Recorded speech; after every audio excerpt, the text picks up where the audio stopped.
everything that they have tried to do, what are we on? 14 U-turns now by Keir Starmer in his government as Prime Minister. And this is just adding to it, Ben. 30 local councils up and down the country are at risk, basically, of not being able to hold their local elections. And this comes under Steve Reid's brief. As we know. And what's he saying about it? Well, nothing. Let's hope he might turn up at the courts with Nigel Farage next week to give the case for the government. Yeah, lawyers for reform, it says in the Telegraph tomorrow, Nigel Farage is saying that his lawyers will argue that council concerns about the capacity to hold elections while preparing for that local government reorganisation shouldn't be used to determine the right to vote. And they're basically saying, let's bring in Louise Mensch, former Tory MP, they're basically saying, Louise, that councils haven't given a good enough excuse or transparency as to why they can't logistically go ahead with this. Yeah, exactly. If those councils were to provide the truth to these courts, the document would read, we can't hold general elections because we're going to lose to Reform UK. Now, I'm a member of the Conservative Party and I was a Conservative MP once upon a time, but now I'm a commentator. And as a neutral journalist, I have to say, Nigel Farage is 100% completely and exactly right on this. Although the vast majority of councils that are cancelling their elections are Labour, there are some that are Conservative that are cancelling them. Turkeys don't vote for Christmas, but to be honest, turkeys should not be the electorate here. The local people should be the electorate. Council elections are very important, first of all, because your local council does a lot and to run the way you live day to day. The bins, everything, the roads, the potholes, yada, yada. But also, traditionally, they have been a vector for the British public to express their approval or disapproval of the government of the day. And therefore, what Keir Starmer is doing is denying the people of Britain a chance to say really loud and really clear, we don't want you anymore. It's Valentine's Day today, but the British public has no love for the Labour Party, no love for this government, no love for Keir Starmer, and they ought to be allowed to say so. Love it. Great segue, Louise. Thank you. Right, hang tight, Louise, if you can. This is what Shadow Foreign Secretary Priti Patel told The Late Show Live about cancelled elections back in December. Take a look. It's absolutely appalling, and it tells us everything we need to know about what is, quite frankly now, an authoritarian socialist government in the United Kingdom. They're running scared of democracy. That's what this is. They know they're going to lose those elections. By the way, that was an election in my county of Essex, a great county of Essex. That's just outrageous. They are now trying to erase democracy and the fact that they're denying people the chance to vote.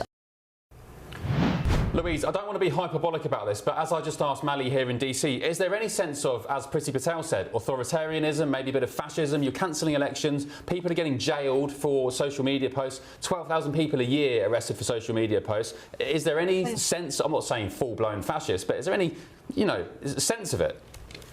I wouldn't personally use the word fascist just because I'm not into trivialising the Holocaust and so forth, and that is what fascism has come to mean in the modern day, so I wouldn't use that word. But authoritarian, yes. Denying democracy, yes. Suppressing free speech. The ultimate free speech, after all, is free speech at the ballot box to say no to the government of the day. When I was a Member of Parliament, Keir Starmer was then the Director of Public Prosecutions, and I had a young constituent, he was 27 years old, Paul Chambers. He made a joke, an obvious joke, about Robin Hood Airport, and Keir Starmer prosecuted him for it. He prosecuted him for a joke on Twitter for 2 years. At the end of the day, he lost at the High Court, which was the equivalent of the Supreme Court at the time. He totally lost, didn't bother to come to court. This is a man who is quite willing to spend 2 years ruining the life of my young constituent. But now, as Prime Minister, has he changed his spots? No, he hasn't. No, he hasn't. He's still suppressing free speech, and he's suppressing it in the ultimate way, which is not allowing people to say no. I was pleased to see Priti Patel say that. She's absolutely bang on. But I would have preferred it, as a Conservative myself, if the party had said to Conservative-controlled councils, no, you're not banning elections, you're not taking advantage of this. We are going to go to the people. Let the people speak. That's always the way. Sometimes you lose an election, and that's just a part of being a politician. And the way to fight that is not to cancel the elections, it's to be better at your job. Yeah, indeed. Just Starmer as well, going after military veterans, you know, people who served in Ireland, all the Afghan heroes as well from the night raids. just shows the measure of the man. Louise, thank you for that. Appreciate it. We'll be back with you in the next hour. Reform UK councillor Jamie McIver is down the line as well. Jamie, good morning. Thanks for your company. A really hard-hitting piece from your leader in the Telegraph tomorrow. The big court case next week, Thursday and Friday. Do you think you've got any chance of winning? Well, yeah, I'm not a lawyer, Ben, so I'm afraid I won't be able to give you an idea on that. But what I will just quickly point out to your viewers, it's very rich to hear a Conservative Member of Parliament, actually from Essex, where I am, suggest that this is an outrage because elections are being cancelled, when it was the Conservatives here in Essex last year that cancelled our elections. This is very much a Labour government policy position to do the reorganisation. But, Ben, it is the Conservative Party that have cancelled elections and kicked off this entire process. The people in Essex last year were denied an opportunity to vote. And just this week, they had their council tax put up by an administration whose mandate, in my opinion, ran out a year ago. So this is actually very much a Conservative Party legacy. And that won't be a surprise to your viewers, Ben. Just like the open borders, just like net zero, all of these awful things that are making our country a laughingstock on the world stage all come from one source, and that is the Conservative Party. OK, this is what Nigel Farage said about the cancellation of elections previously. Take a look. So you really could say to yourself, there is absolutely no reason why these elections should not go ahead. But then there is, of course, one very big reason why these elections should not go ahead, and there's no prizes for guessing, but it is an electoral calculus put out their figures just a couple of hours ago that Reform would have won all 4 of these contests and would have won them quite comfortably. The Conservatives there saying they were the first to cancel elections. Do you know off the top of your head which council did that and why? And could the argument not be made that maybe there was a genuine reason for the very first attempt to cancel elections from the Tories, and then once it was approved, Labour just thought, oh, well, that looks good, we'll have some of that, and just carried it on?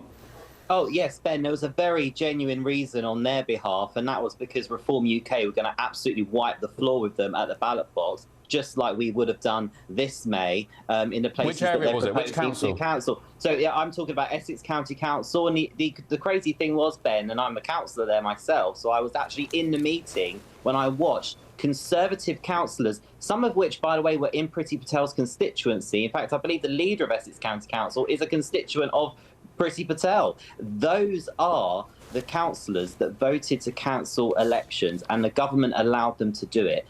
Obviously, this Labour government and Keir Starmer are petrified of Reform UK. That's why you're seeing such horrific, nasty politics coming from the left at the moment. You mentioned the term fascism. I'm called that constantly as a Reform councillor. I think it's disgraceful. I was actually called it in the council chamber this week. I'll never lower myself to use that word. I think it's an insult to people that have become actual victims in history of such politics. But Ben, but they do it all the time, people, Jamie. They use it so willingly and loosely. We're better than those people. We're far more aware of real life compared to people on the left. That's why we don't vote for left-wing parties. But Ben, let's be very real. Cancelling elections, suppressing freedom of speech, these are terrible traits, and it's terrible traits of our terrible Prime Minister. OK, well, it's a big week for your party next week. Thursday, Friday is the High Court hearing. Nigel Farage expected to be there, so we'll see what happens. Jamie, thanks very much. Appreciate it. That's Jamie McIver, Reform UK councillor in Essex.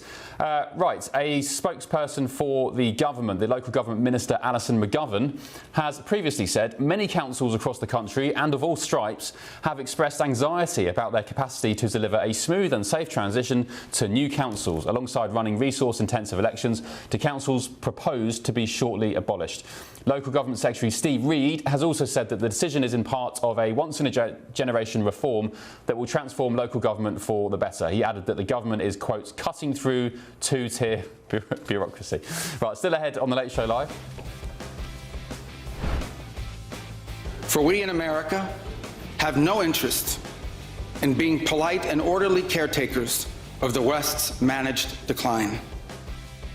I love this. It goes hard, as the youth would say. The gloves are off. Marco Rubio warns mass migration is tearing the West apart and says America won't manage Europe's decline. They're not there for it. Also tonight, I'm asking, has multiculturalism and mass migration failed the West? Has there been any benefits to open borders? Get in touch, gbnews.com/your say. But before all that, we must stand on our own 2 feet. Now that means being bolder. being bold, is that a word you consider or affiliate with Sir Keir Starmer, the Prime Minister, because he's pushing for closer ties with Europe? And in just a moment, a clip so ironic that I'll play you, it borders on parody. You won't want to miss. This is The Late Show Live, only on GB News. Back in a sec.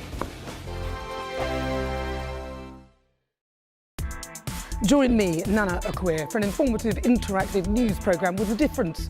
It's fun. No, he didn't say that, though. I'm so surprised. I think there's an element of truth to that. Join me from 3 p.m. every weekend, only on GB News, Britain's news channel.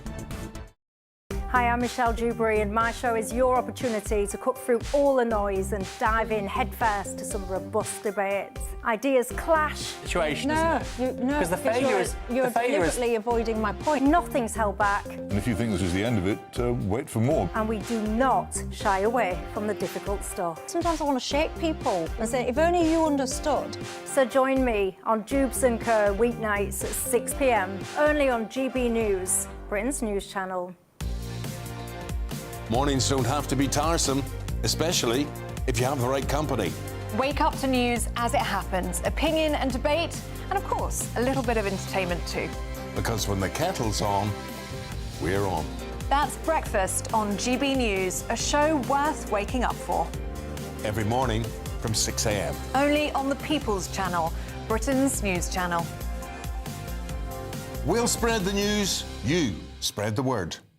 Westminster, the ultimate clique. And you're fighting like rats in a sack. But here on the Camilla Tominey Show, we ask the questions the establishment media is too scared to ask. OK, let me ask you a straight question, because I know you're a straight-talking politician. Whether it's net zero, illegal immigration or law and order, nothing is off limits. You had the power then.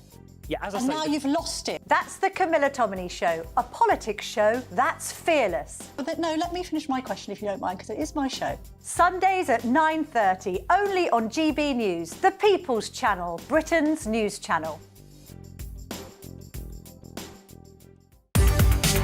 From the school run to the home run, watch a new show for all of Britain. So he can say whatever he wants. A straight talking show where all voices are heard. And, you know, when are we going to stop talking about smashing the gangs and actually do it? With the stories that matter from every part of our country. There's a bit of a crash landing there for your Chancellor. Bold, fearless and standing up for you. That's me, Martin Daubney, 3 p.m. till 6 p.m, weekdays, here only on GB News. The People's Channel, Britain's news channel. Westminster's full of talk, but out here, it's the real world. Am I allowed to talk now? No, that's it. This is where it matters, real people and real lives. That's what politics is all about. In fact, has Trump made a good start? No. Straight answers, no spin, and just a couple of pints. How many fingers have I got up? About 10. So join me for Lee Anderson's Real World every Friday at 7 p.m, only on GB News. The People's Channel, Britain's news channel.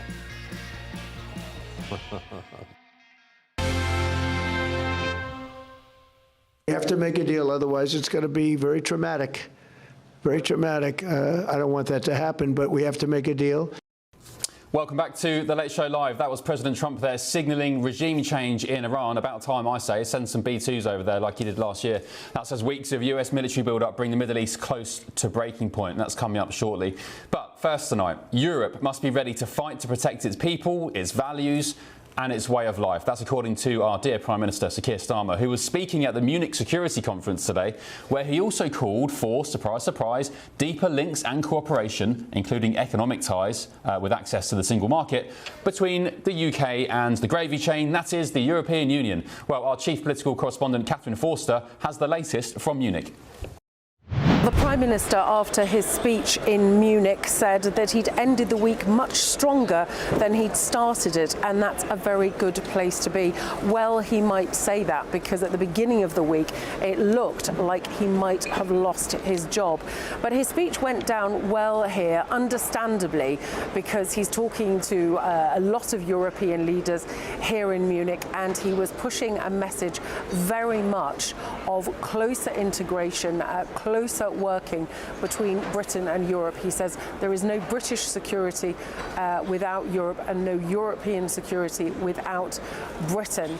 He is saying that we need to build a joint European defence industry, and he's talking about seismic shifts and saying we must be ready to fight. Well, at the moment our military is not in a good position. We're going to have to spend 5% of GDP on defence. That is a long way off at the moment from the figures the government have given us. So whether the rhetoric matches the reality, well, we will see. He also clearly wants to maintain a good relationship with America. He is not talking at all in the way that Mark Carney of Canada has spoken. And just finally, although it was an international speech to an international audience, there was also a message for voters back home. He very specifically at the end took a pop at both Reform and the Green Party, saying that they would be weak on NATO and soft on Russia. I suspect Nigel Farage would have something to say about that, but clearly the Prime Minister very, very worried about that upcoming by-election and those local elections in May. Well, as Catherine just mentioned, Sir Keir Starmer was asked about the recent turmoil in government back home in Blighty, and I just wanted to play this clip and then get the reaction of you guys at home and my panel. Do you think you narrowly just miss being toppled? Do you think that what's happening in the politics at home is distracting you and perhaps making you vulnerable to a Brexit follow, you know, the Reform Party or even maybe the Conservatives who might not want to pursue the kind of politics that you want to pursue? No, I reject that. I ended the week much stronger than I started it, and that's a very good place to be. And my party and my government is completely united.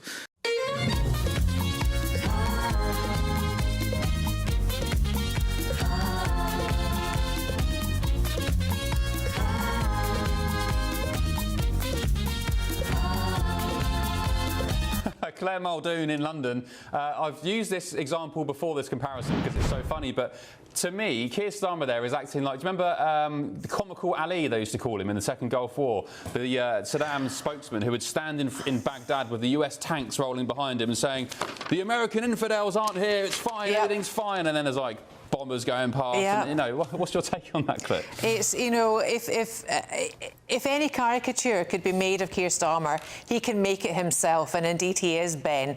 Standing up at the Munich Security Conference the way he is, defending his position, no less, is just an absolute anathema to me, how any man in that position can actually maintain his pride or whatever. And I think that's exactly what it is.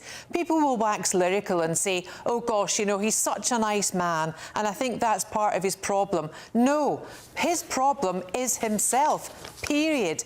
End of.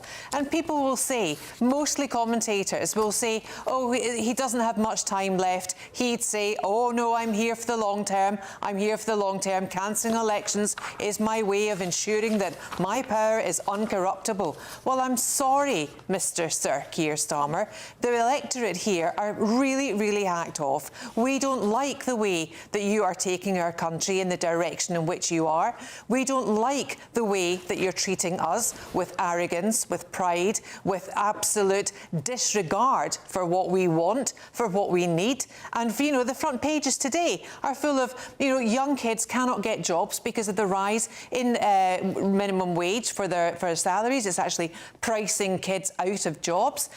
You know, manufacturing industry is dead. The rise of AI, but remember Rishi Sunak said that he wanted us to be at the forefront of artificial intelligence. Well, little did he know the artificial intelligence that he was talking about is currently resident in number 10 Downing Street. It's an absolute anathema. And I think, as Louise mentioned very eloquently, She said that the price point, if you will, for political propagation in this country and the temperature gauge of how we're feeling is indeed in local elections. So how on earth can he get honest comms from the honest electorate in this country if he's not willing to face the facts? And I'm sorry, Ben, but that has been his issue. That has been a myriad of problems that this government has had during their elected period thus far. OK. Claire, the premise of this show is to give opinions where you can. So next time, could you just maybe give us, some of what you really think next time, and not sit on the fence, if that's OK? I'll try. In just a sec. Thank you. Right, elsewhere in Munich today, the US Secretary of State... I love Claire, by the way. Thank you, Claire Modine. She's a legend. I'm so glad she's on the Late Show Live. Elsewhere, the US Secretary of State, Marco Rubio, was making headlines at the very same conference. Take a look. Our disagreements come from our profound sense of concern about a Europe with which we are connected, not just economically, not just militarily. We are connected spiritually, and we are connected culturally. We want Europe to be strong. We believe that Europe must survive.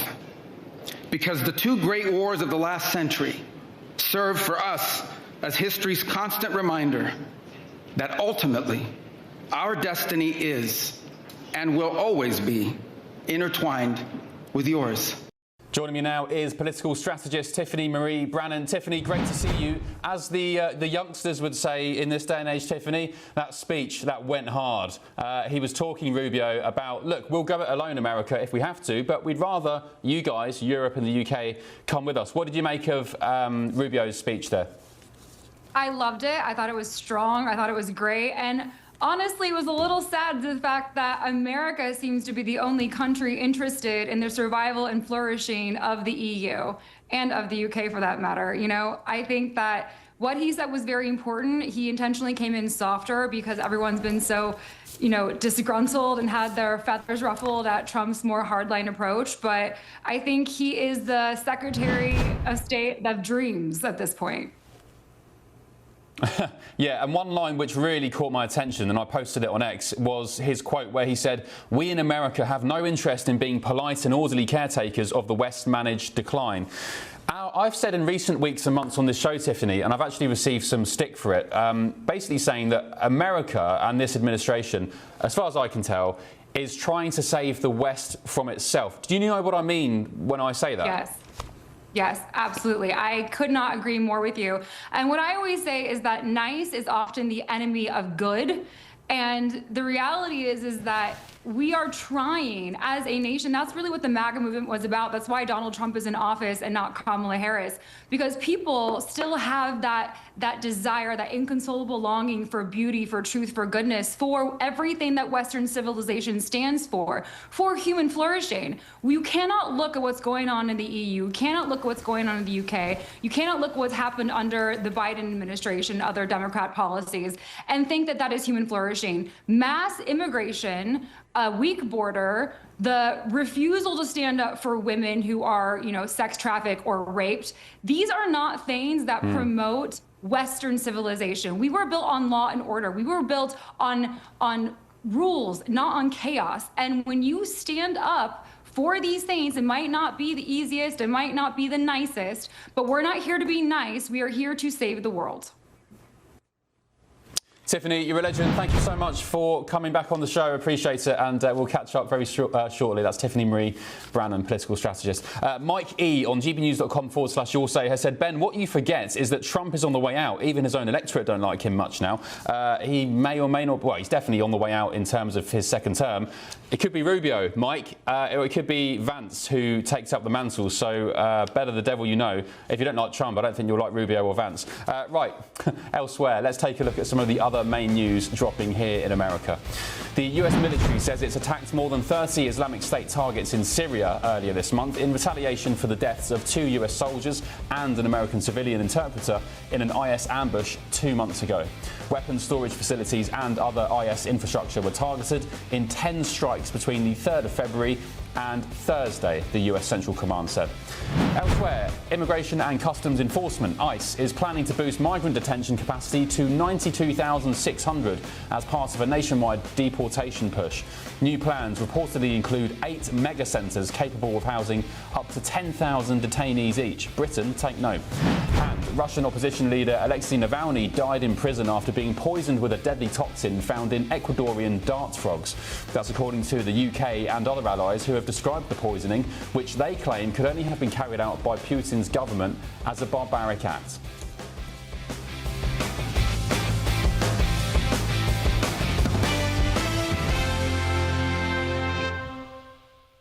Good stuff. What a great show so far. Hope you're enjoying it. gbnews.com/your say. Get your comments in. I'll try and get to them in just a tick. But still ahead tonight on The Late Show Live. For we in America have no interest in being polite and orderly caretakers of the West's managed decline. So we've just been talking about it, and let's carry on talking about it because it is very pertinent to the future of Western civilization. That's according to the United States administration here. Anyway, tonight I'm asking, has multiculturalism and mass migration failed the West? Can you give me one or two benefits, viewers and listeners, of mass migration? People such as Piers Morgan would say, well, yeah, at least we get to have chicken tikka masala or Chinese takeaway. Is that worth it? gbnews.com/your say. We're discussing that next on The Late Show Live.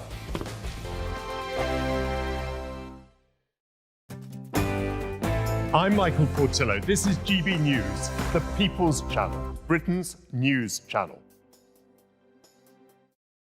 Westminster, the ultimate clique. And you're fighting like rats in a sack. But here on the Camilla Tominey Show, we ask the questions the establishment media is too scared to ask. OK, let me ask you a straight question, because I know you're a straight-talking politician. Whether it's net zero, illegal immigration or law and order, nothing is off limits. You had the power then. Yeah, as I and say, now you've lost it. That's the Camilla Tominey Show, a politics show that's fearless. But no, let me finish my question if you don't mind, because it is my show. Sundays at 9:30, only on GB News, the People's Channel, Britain's news channel. No matter the state it's in, this is our nation. Join me, Jacob Rees-Mogg, for a genuine, honest discussion on where we have been, where we are going, and where we are with the people who set the direction. Tune in to State of the Nation every Monday to Thursday, 8 to 9 o'clock. Only on GB News. Britain deserves a newsroom that puts the facts and your voice first. Well, and that's what you get on GB News. Lively debates, lively conversation. And we're not afraid to hold power to account. And each other. So join me, Andrew Pierce. And me, Miriam Gates, for Britain's Newsroom, weekdays from 9:30 on GB News. At GB News, we love to hear from you, our loyal community. So drop us a line at gbnews.com/your say. There you can talk to each other and also to the presenters live on air. gbnews.com/your say, because GB News is your channel, Britain's news channel. Westminster's full of talk, but out here, it's the real world. Am I allowed to talk now? No, that's it. This is where it matters, real people and real lives. That's what politics is all about. The fact is Trump made a good start. No. Straight answers, no spin, and just a couple of pints. How many fingers have I got up? About 10. So join me for Lee Anderson's Real World every Friday at 7 p.m. only on GB News. The People's Channel, Britain's news channel. From the school run to the home run, watch a new show for all of Britain. He can say whatever he wants. A straight talking show where all voices are heard. And, you know, when are we going to stop talking about smashing the gangs and actually do it? With the stories that matter from every part of our country. There's a bit of a crash landing there for your Chancellor. Bold, fearless and standing up for you. That's me, Martin Daubney, 3 p.m. till 6 p.m. weekdays here only on GB News. The People's Channel, Britain's news channel. I'm Stephen Dixon, and thanks for joining us on GB News, Britain's news channel.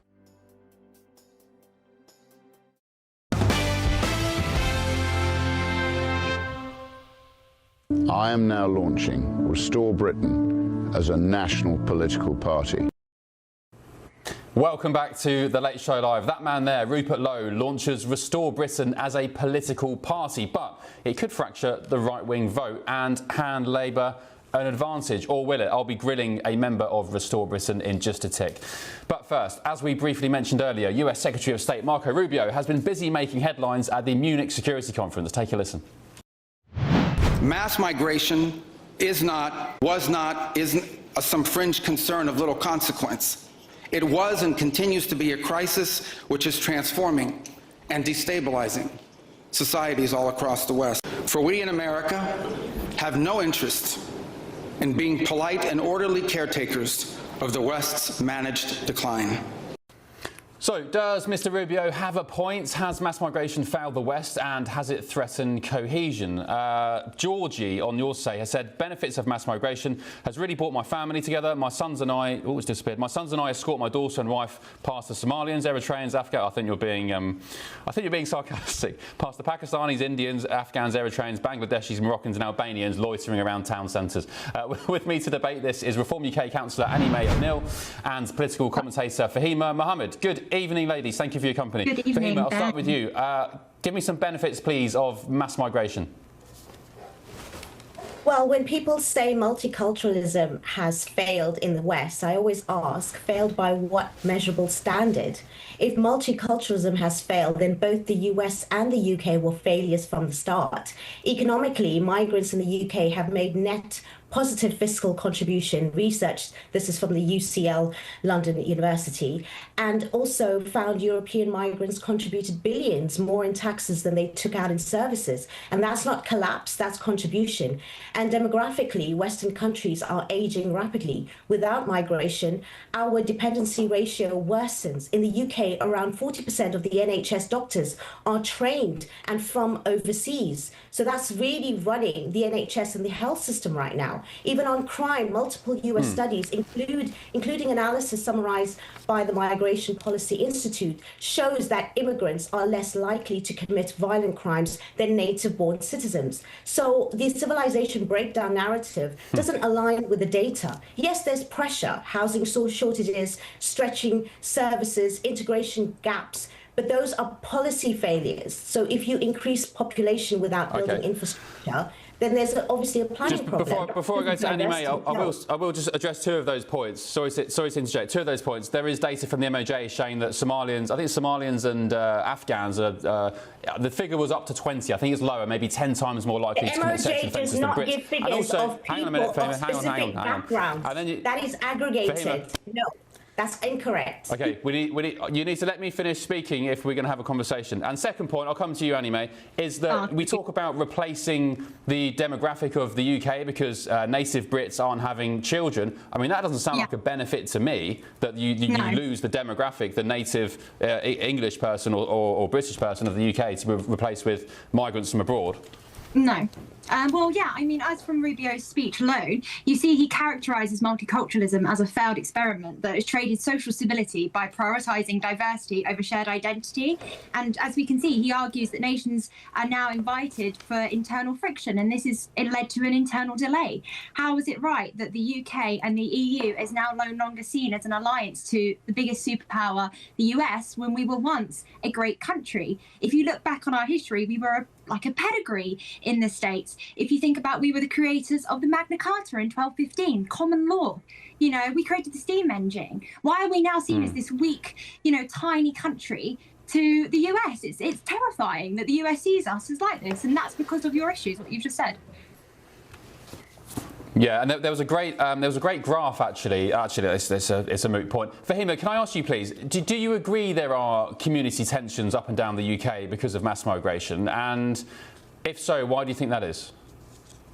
I think there's community tensions because of the sort of media rhetoric that is being played and focused on this issue. There is definitely more and better manageable policies that needs to be better. But I do feel it's not just to do with the immigration, it's to do with the fact that, there are other factors involved when it comes to finance, when it comes to, not diversity itself. I think it's the failure of governance. And obviously that's just been fueling the public frustration and blaming and diverting, where if people were actually doing their their job properly when it comes to the above levels in government and actually having better processes when it comes to immigration law and also the borders, then that would also alleviate a lot of the problems that we have right now. Because I do how is feel it the that government's fault that more than 1 million people can't speak English and that foreign nationals are claiming 10 billion quid's worth a year of benefits? How is that the government's fault?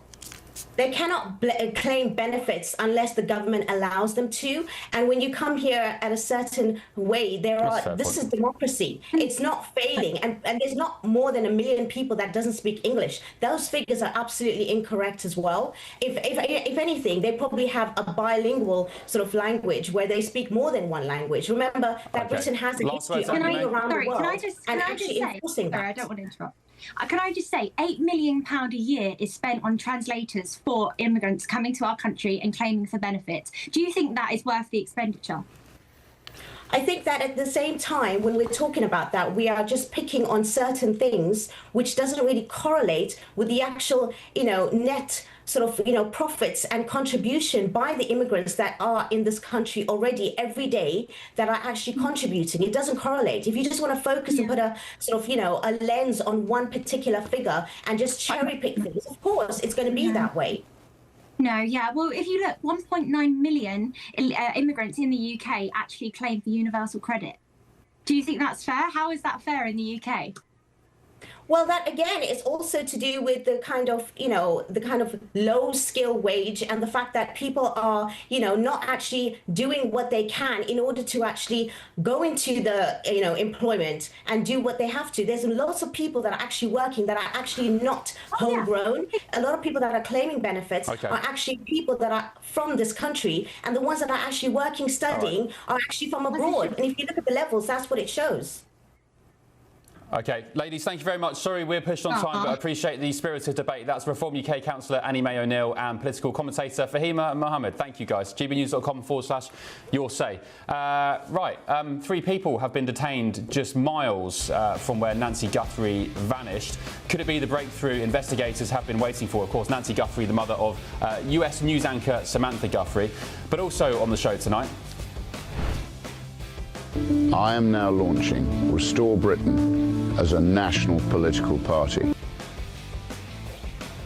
Rupert Lowe, that man there, he's just launched Restore Britain as a new political party. They're threatening to take Reform UK's mantle. Will they do it? I'll speak to a representative from Restore Britain next. Don't go anywhere.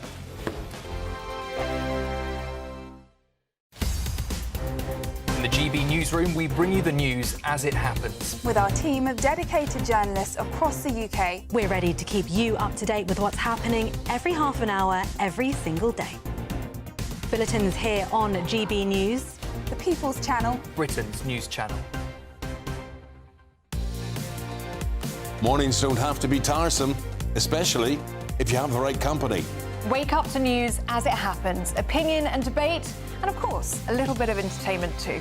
Because when the kettle's on, we're on. That's Breakfast on GB News, a show worth waking up for. Every morning from 6 a.m. Only on the People's Channel, Britain's news channel. We'll spread the news, you spread the word. Westminster's full of talk, but out here, it's the real world. Am I allowed to talk now? No, that's it. This is where it matters, real people and real lives. That's what politics is all about. The fact is Trump made a good start, no. Straight answers, no spin, and just a couple of pints. How many fingers have I got up? About 10. So join me for Lee Anderson's Real World every Friday at 7 p.m. only on GB News. The People's Channel, Britain's news channel. At GB News, we love to hear from you, our loyal community. So drop us a line at gbnews.com/your say. There you can talk to each other and also to the presenters live on air. gbnews.com/your say, because GB News is your channel, Britain's news channel. Join me, Nana Akweer, for an informative, interactive news programme with a difference. It's fun. No, he didn't say that, Dave. I'm so surprised. I think there's an element of truth to that. Join me from 3 p.m. every weekend, only on GB News, Britain's news channel. want to know what's really going on in the corridors of power. Labour don't know what to do with you half the time, and that makes you quite lethal in the chamber. Get behind the headlines with Chopper's Political Podcast. Join me, Christopher Hope, as I sit down with the great and the good of British politics. We'll see where this ruling takes us. These are the stories shaping our nation. Chopper's Political Podcast, available now on all platforms. Listen in and stay ahead. Hi, I'm Michelle Dewberry, and my show is your opportunity to cut through all the noise and dive in headfirst to some robust debates. Ideas clash. Situation, No, isn't it? no, Because the failure is you're deliberately avoiding my point. Nothing's held back, And if you think this is the end of it, wait for more. and we do not shy away from the difficult stuff. Sometimes I want to shake people and say, if only you understood. So join me on Jubes & Co. weeknights at 6 p.m, only on GB News, Britain's news channel.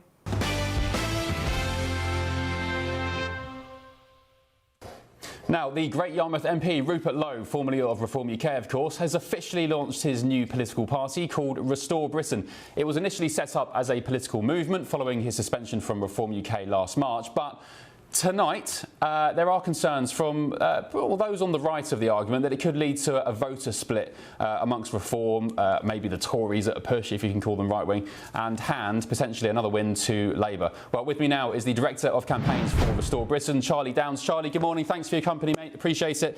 Tell us, please, why did Rupert Lowe decide to turn Restore Britain from a organisation that sort of lobbies and campaigns and produces policies to a bona fide political party?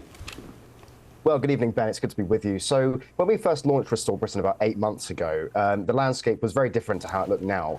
The Conservative Party was in a bit of a tailspin. Reform were doing well in the polls, but not nearly as well as they should have been, given this disastrous Labour government.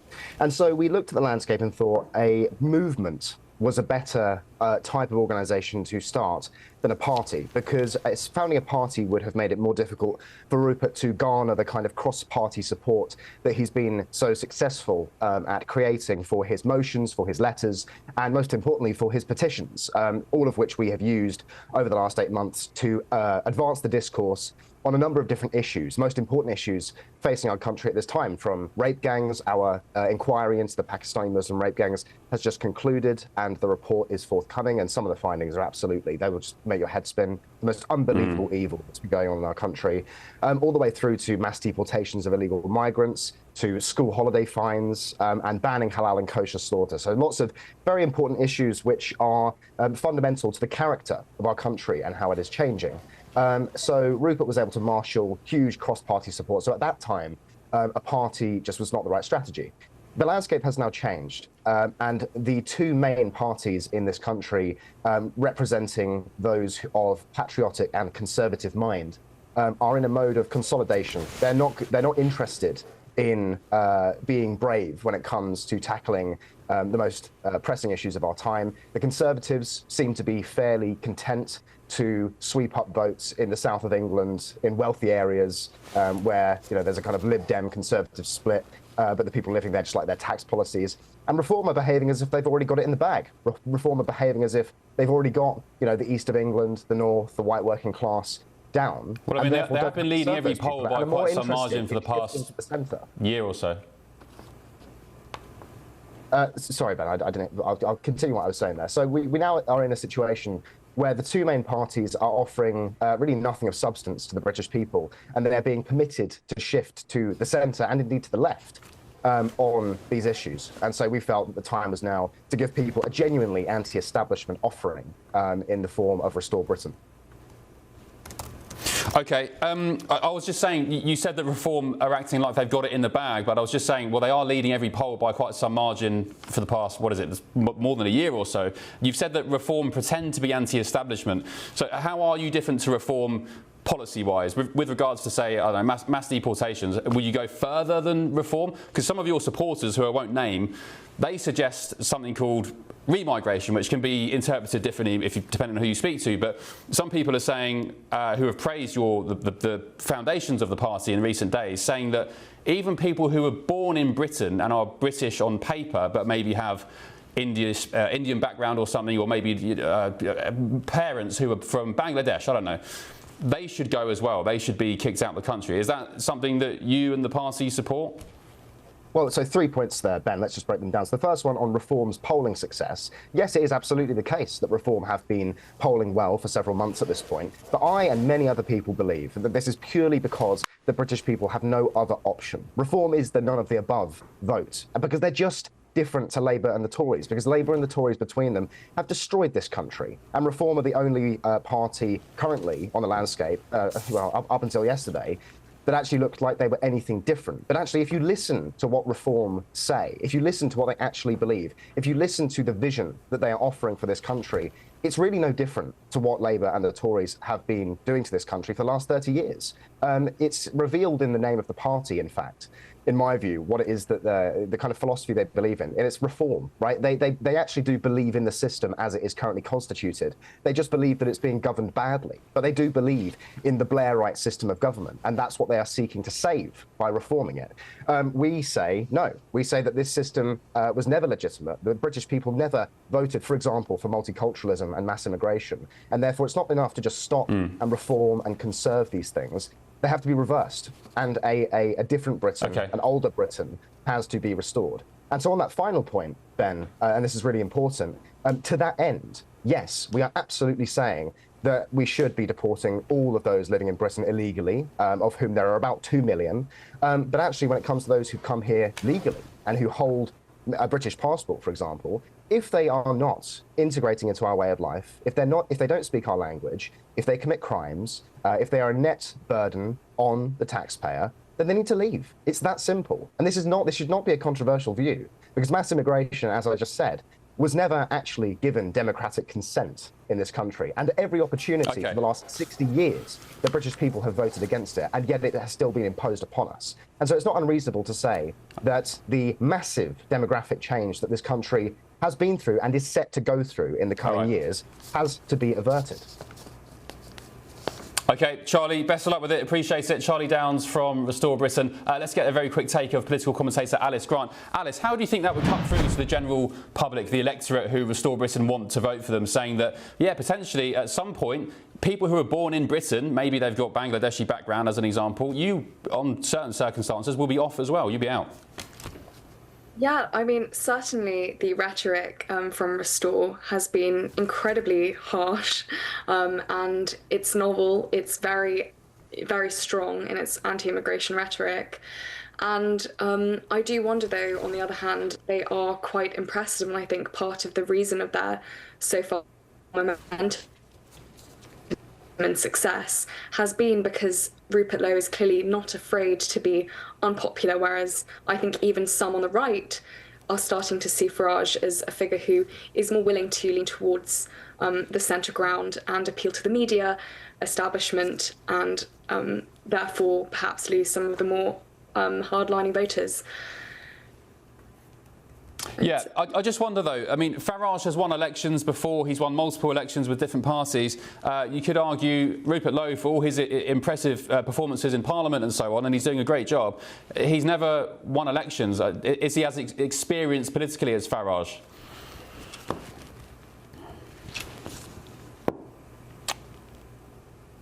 Oh, are you still there, Alice? I think Alice has gone. Hillary, a very quick word on Restore Britain, Reform UK. I think it's very sad that they're probably going to split the vote, and that's going to end up being disastrous for Reform. But I think she's absolutely right.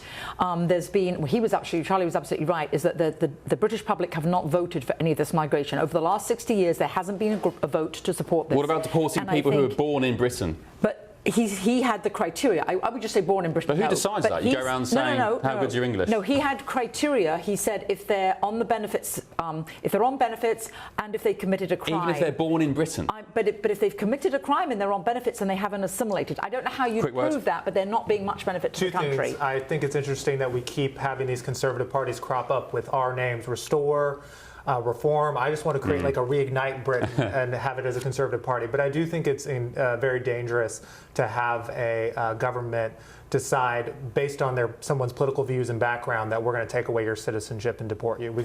We can have an argument about deporting undocumented immigrants, but I think that is just a massive increase in state power that could be abused. And I just the state power is not having elections. Yeah, I just don't know how you do it logistically and whether the public would be happy with that, deporting people who were born in Britain. Well, if they're criminals. Anyway, more coming up next in the Late Show Live, including this. We have to make a deal, otherwise it's going to be very traumatic. Very traumatic. I don't want that to happen, but we have to make a deal.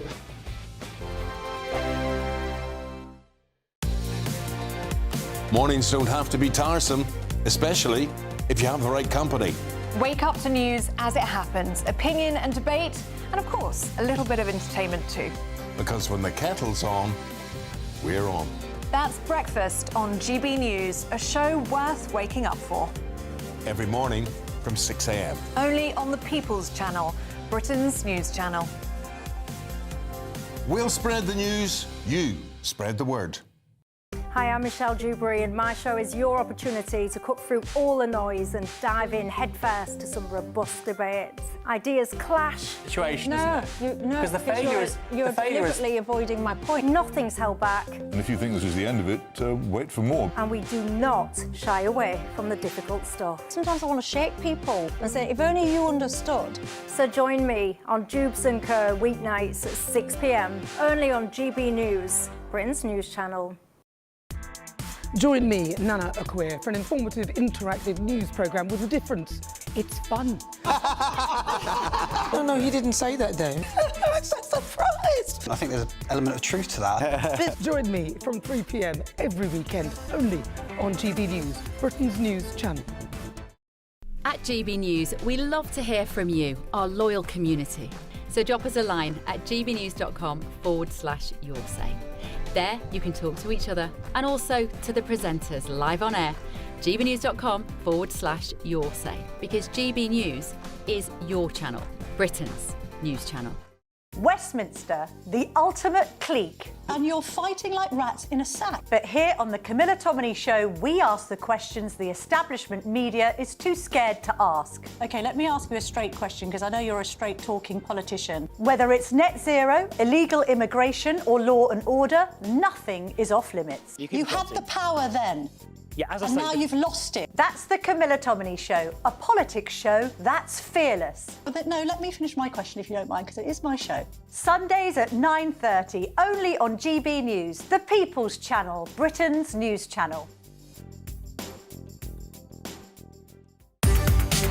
From the school run to the home run, watch a new show for all of Britain. He can say whatever he wants. A straight-talking show where all voices are heard.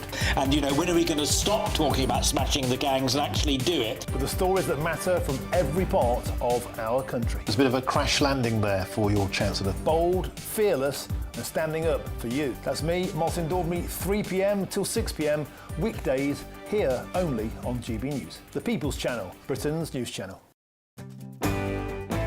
I'm Tom Harwood. This is GB News, Britain's news channel.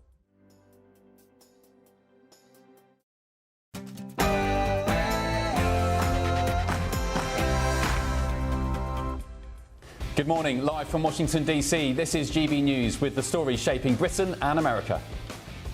We must stand on our own 2 feet. Now that means being bolder. Stand on our own 2 feet by running off to the EU.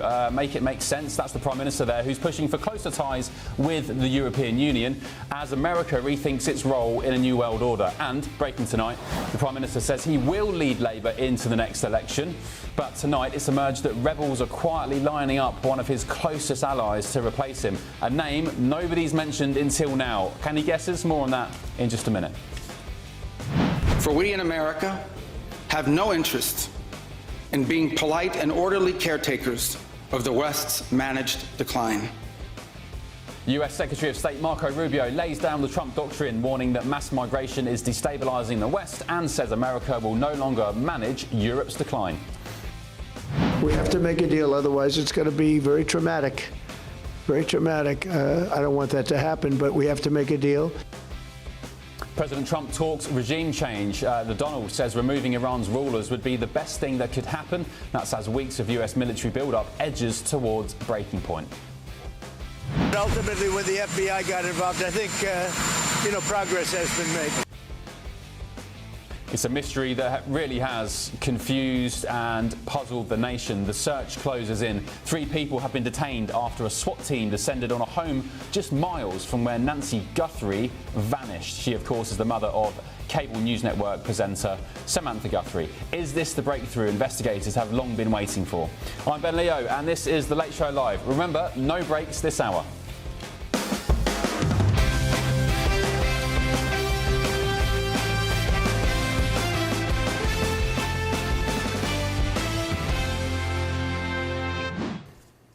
Hello, welcome to The Late Show Live. Joining me this evening in Washington is my panel, Democrat strategist Mally Smith and the political commentator Hilary Fordwich. And in London, I'm delighted to say, political commentator Claire Muldoon. Hello, Claire. Thank you for being with us. We'll catch up with you in just a sec.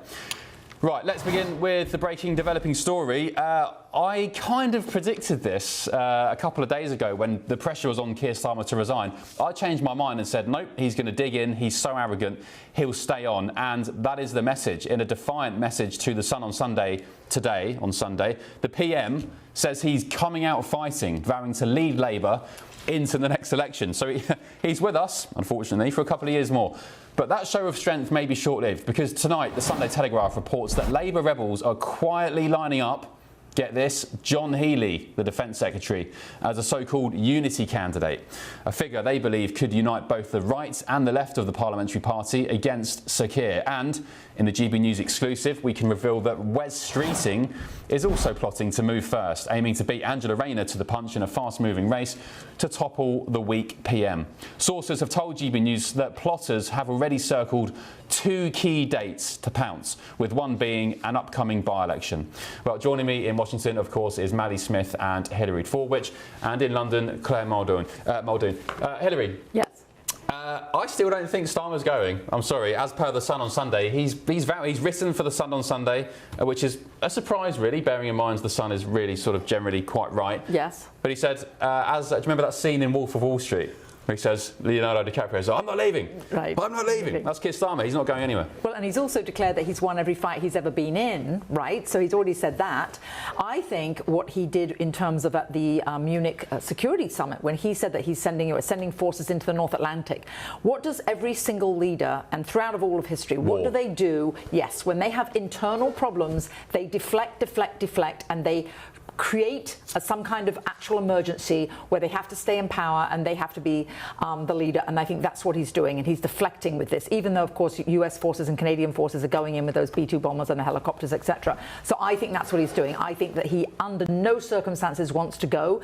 And I will say one thing, if this is going to be shocking, and actually I'm going to agree with Mally, something a little left here, I'm going to say something positive about Sir Keir Starmer. He actually did say, finally, he made a mistake by appointing Mandelson to be the US ambassador. But of course, only an idiot would have appointed somebody who already had to resign twice beforehand. So either Sir Keir Starmer was oblivious to that, or he decided to go ahead with a very bad choice. So he's in a lose-lose situation there, which is, I think, why he made a mistake. I know it's Valentine's Day, but you're being very generous there, saying you applaud him for that. No, I mean, well, he did admit a mistake. Not everybody will admit a mistake. Yeah. Mally, I was about to call you Mal, but you've behaved tonight, so I'll call you Mal. So I think what we're seeing here is something we've seen in U.S. politics, with politicians are holding on when, back in the day, scandals like this would have taken them out. Yeah. And I think what they've learned is that, at least I can speak to American voters, and I'll make a generalization to UK voters, is that the attention span is so short, and the news cycle is so fast that they make the calculation that I just ride this out, and then something else will come up, and hopefully things will turn in my favor. That's why he's deflected. And I think if you were Keir Starmer, the thing you hope for is you get past this, they don't have to hold an election for a few years. No. 29. And you just hope that the economy improves and that you can make progress on immigration. I looked up to see what were the top issues UK voters say are the top issues, and it's immigration is the number one, and then the number two is the economy, which it's reversed in the US. It's the economy and then immigration. But only because of what President Trump has done. Thank you very much. It was in the last election. well, I'll leave that be. And I think he just thinks you hold on, you try to show progress on immigration, you hope the economy improves, and see if. But the problem is blood's in the water, and you're going to have other people within Labour say, I can do a better job than this, and hope he just slips up again. Which they're already doing. But I think Angela Rayner being a tax dodger, she doesn't stand much of a chance. No, she I don't think she's involved. Claire Muldoon, hello, welcome back. What about John Healey? That's the name being banded around this morning on Sunday in the Sunday papers. I mean, a dark horse. He doesn't really get involved in much scandal. I don't really see him that much. And at least he comes on GB News now and then, unlike the others. Well, that is true, Ben. But also more names will come to the fore, like Pat McFadden. He's been mooted as well for a long time. Angela Rayner still, I think, does have her hat, even though she might have taken her hat off, because the other day we saw her extensively in a hair salon, let's not forget. I wonder who paid that bill. Anyway, we see a lot of things coming now about this Labour governance and indeed how it's going to forge forward. The next general election in the UK is dated, supposed to be 2029. Now, when Starmer says that he will be the leader into the next election, does he mean that he will be replaced? We'll have a general election, they'll get out, and then he will indeed be the next leader for the next general election. Who knows? But let's look at the virtues, Ben. Let's look at the virtues of a leader that's supposed to bring countries together, whether it be United Nations or NATO. Some of the virtues: integrity, courage, justice, prudence, truth-seeking. Has Keir Starmer actually have any of those as a leader of this country? I'd say a big fat no. Yeah, he's written in The Sun on Sunday, Claire, he said, I think it's absolutely clear that the party does not want to descend into the chaos of the last government, I think in reference to changing leaders. He said that's crystal clear. What the party wants, what the government wants, is to be utterly focused on what matters. That's the safety and security of every citizen and the cost of living. I'm sorry, Claire, the safety and security of every citizen when you are doing nothing but to stop the 50-odd thousand strange men, as I describe them, from faraway lands. We don't know who they are, where they're from, what their intentions are, in through the southern border. Remember Yvette Cooper? Yvette Cooper was the one that said, Yvette Cooper said, smash the gangs, right? Shabina Mahmood and Keir Starmer said, one in, one out. I'd rather none in, all out. But then the front page of the Sunday Times today, Ben, Labour activists paid for smear campaign against journalists. That was APCO, which is a US lobby-based firm.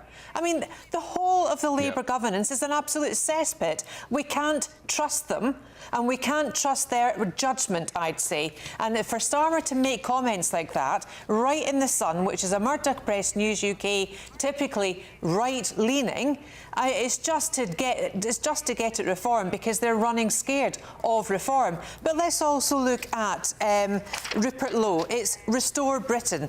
Ruth Davidson for the other political homeless people in the UK. Prosper UK. They all seem to be tagging on to hopeful words in the hope to give some hope back, because the governance of the past 14 years of Conservative government and indeed this Labour omnishambles, everyone is so in despair, Ben. And I hope, when I look across the pond, I do see some hope in the US, and I wish it would translate over here. Claire, just very quickly, if Keir Starmer was here tonight on the Late Show Live, the invitation's there if you're watching, Prime Minister, what would he say to defend himself? He would deflect and defend, as that statement that he made in the Munich defence meeting today. That was all about defence, sending these war crafts over, to save Ukraine. What about the Chagos Islands? What about everything else? He is indefensible, Ben. And even him, as a barrister and a lawyer, he would struggle to defend himself now.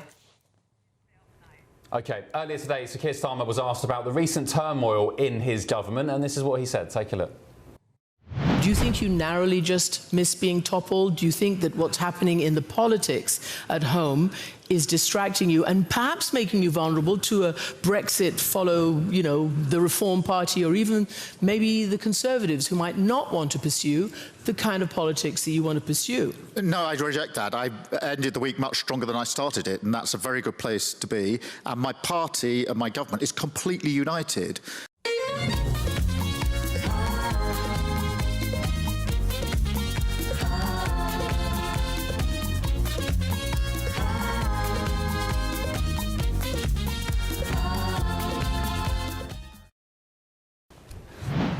Oh dear. Louise Mensch, former Tory MP, you're back with us. Do you remember the Labour MP Keith Vaz? They called him Teflon.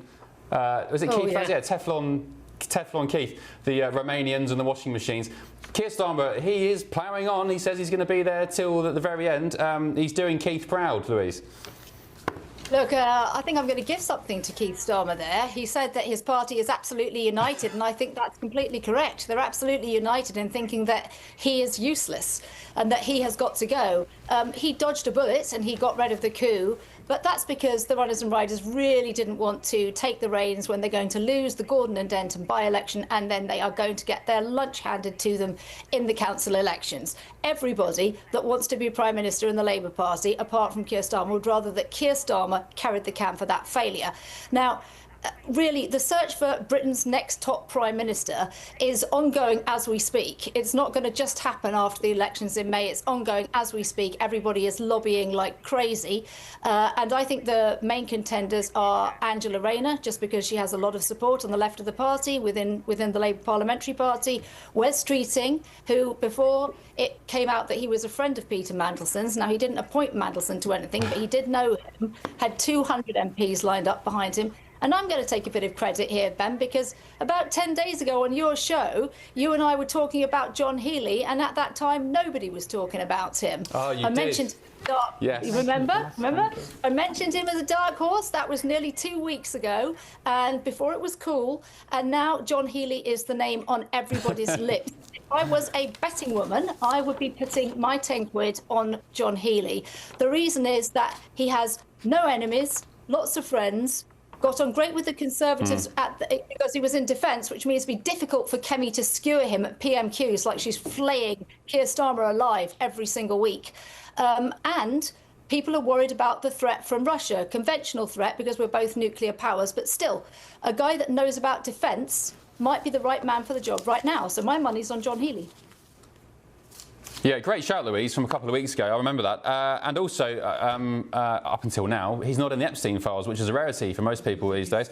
And he's just solid. He could be this kind of calming presence that, look, I'm not a Labour supporter, but he could be the kind of calming presence that everybody was describing Keir Starmer as. You remember Andrew Marr's tweet the day after Labour won the election saying something like, we've got an aura of peace and stability, and somebody else said the adults are back in the room.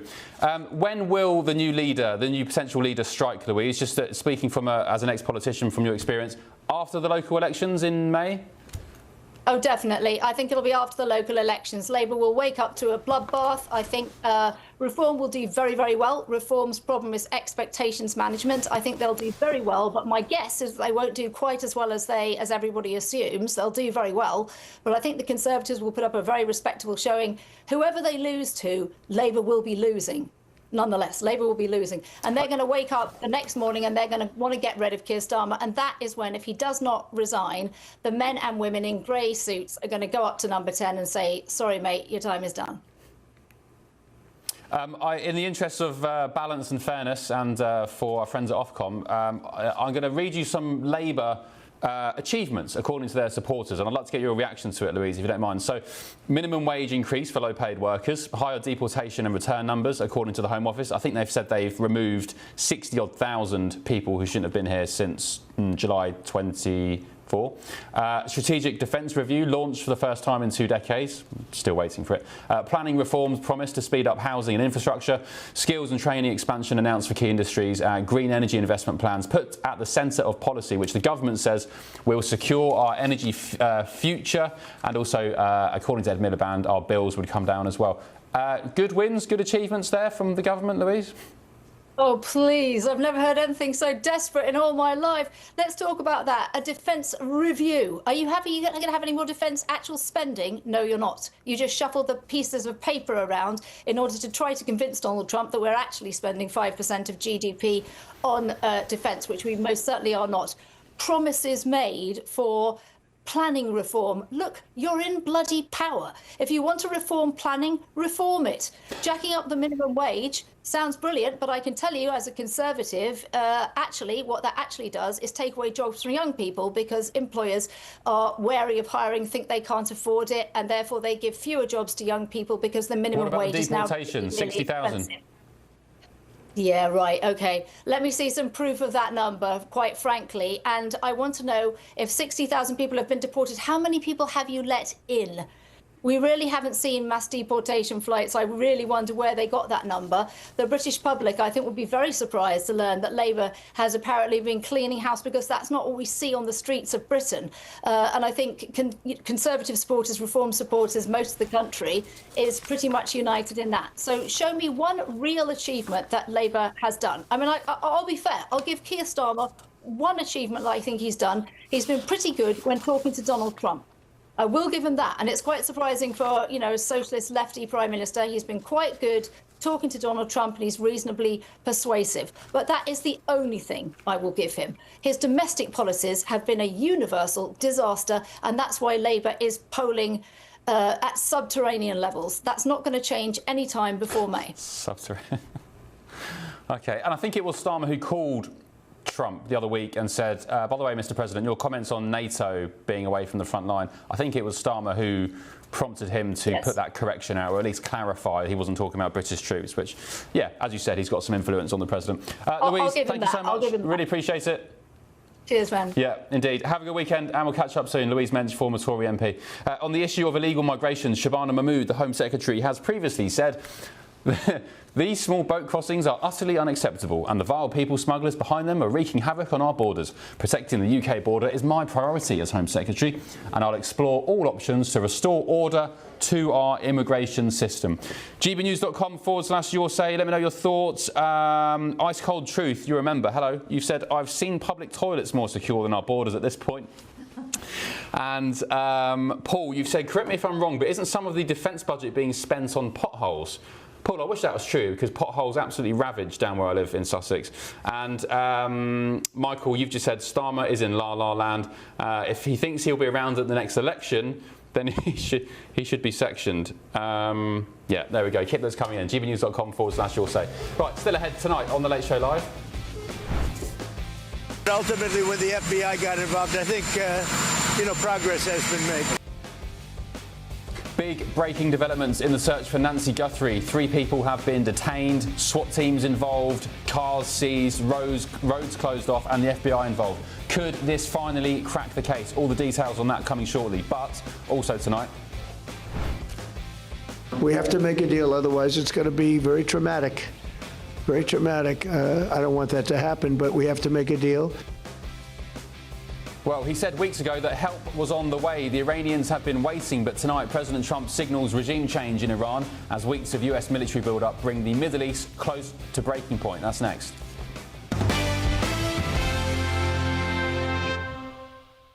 Ultimately, when the FBI got involved, I think, progress has been made. Welcome back. Right, 3 people have been detained just miles from where Nancy Guthrie vanished. Of course, Nancy is the 84-year-old mother of a cable network news anchor here in the United States. Samantha Guthrie is her name. That's coming up very shortly. But first, let's talk about Iran, shall we? Because President Trump's made his clearest statement yet about the US's intentions for Iranian regime change. What can Iran do to avoid attack? Give us the deal that they should have given us the first time. If they give us the right deal, we won't do that. But, historically, they haven't done that. I will say they want to talk, but so far they do a lot of talking and no action. When are those talks, Mr. President? When are those They've already started. Do you want regime change in Iran? Well, it seems like that would be the best thing that could happen. For 47 years, they've been talking and talking and talking. In the meantime, we've lost a lot of lives while they talk, and legs blown off, arms blown off, faces blown off. It's been going on for a long time, so let's see what happens. In the meantime, we have tremendous power has arrived, and additional power, as you know, and other carriers going out shortly. So we'll see it out. If we could get it settled for once and for all, that would be good. What do you want to take over? Mali, this is the clearest statement, yes, I think, from President Trump that maybe his patience has run out and you guys are going to be embarking on another intervention. Yeah, I mean, there's certainly a possibility, but there's also a possibility that in 2 days he announces that there's been this great deal and it has something to do with Iranian's nuclear program and respecting the rights of the protesters. You never know with Trump. I've stated this in regards to other military actions, and because we've had this Iran conversation over multiple weeks, I'm very skeptical of military action to facilitate regime change. Maybe it's growing up as a kid and having the Iraq war go terribly, Afghanistan, Syria, Libya. It always seems to be the easy part is getting rid of the government because we have the best military in the world. The problems come after. So yes, I hate the Iranian regime. I'm just skeptical anytime when the U.S. military is involved in taking them out, and then you break it, you buy it. But Hillary, there are people who have stepped up, like the son of the exiled Shah, the Crown Prince Reza Pahlavi, who says, I am ready, we have a transition team in place, I won't be a permanent installation, but the people of Iran want me. So there are genuine non-Islamist nutjobs who are willing to step up to the plate. I do think absolutely correct, and in terms of nation building, we haven't done a good job of that. Mali is right on that. Yet again, I agree with you, Mali. But I would say that he does have the support of many of the Iranian people. However, there is a great amount of the Iranian population that does remember all the corruption of the former Shah. I think also what's important in terms of Iranians around the world, you've seen protests like outside the Munich Security Summit, there were about 250,000 people chanting change, change, change. They were there in protesting, wanting change in Iran. So I think President Trump is onto something here in terms of there's a global movement for wanting change. And I know Iranian Americans who left at the time of the deposition of the Shah, and they have said that they would like his son to take over, and they would want to return. So I think you'll see a lot of global support, and I think that's what this is about, a global movement, not just President Trump. Yeah, and Claire Muldoon in London, welcome back. It's also in Britain's interests for this to happen as well. Iranian sleeper cells on the streets of Britain, MI5 warning that they'd foiled 20 Iranian-linked terror plots. 3 Iranians who came over on small boats, they were nicked, allegedly accused, the case is still ongoing, on the way to blow up the Israeli embassy in London. So it's also in our interests. Oh, well, of course it is. And as the son of the Shah has called for the diaspora of Iranians around the world to come out and voice their angst and their anxiety over what is happening in Iran.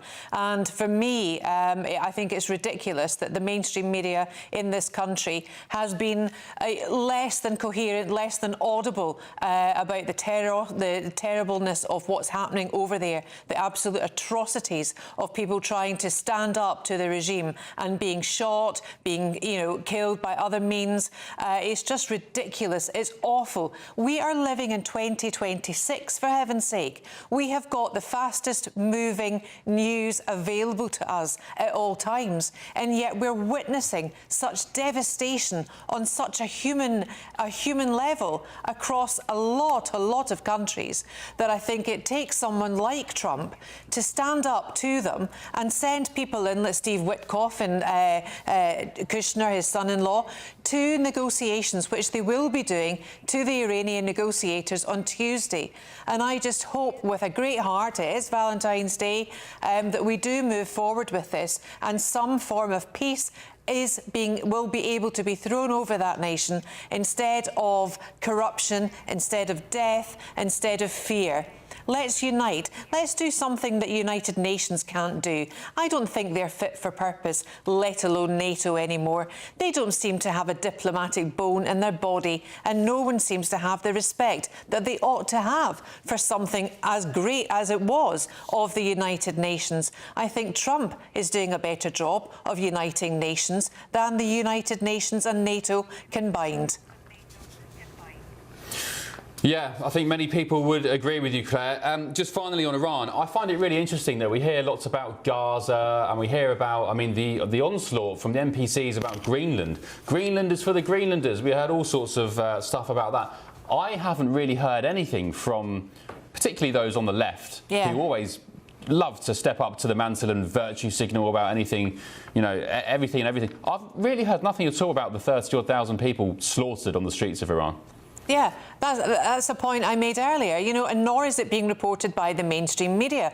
Why is that? There's a comedian, Omid Djalali, in this country that seems to be the only one holding up a spotlight to what is happening in Iran at the moment. And, it's just dreadful, absolutely dreadful. And as you said, it's a great security risk, not only to this country, but globally as well, that I think we all have to realise what is going on, and we all have to be informed about what's what's going on. And I go back to the front page of the Times about the Labour activist paid smear campaign against journalists. Are we not to believe what we're told now? Is there no such thing as freedom of speech? Or is it all under the optic, all under the funnel by those who want to be in control of the way we think, the way we vote, the way we act? Well, for me, that's not for me.